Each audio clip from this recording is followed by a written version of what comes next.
دوستوں کو کھو دینا ایک طرح کی غریب الوطنی ہے۔ جو اعتدال سے قصد کرتا ہے وہ تنگ دست نہیں ہوتا۔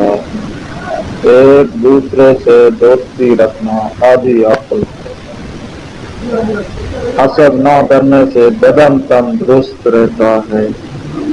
کسی غیرت مند نے کبھی زنا نہیں کیا۔ خدا کی رحمت سے نا امید ہونا بہت نقصان دہ ہے۔ معافی نہایت اچھا انتقام ہے۔ عادت پر غالب آنا کمال فضیلت ہے۔ انسان اپنی زبان کے پردے کے نیچے چھپا ہوا ہے۔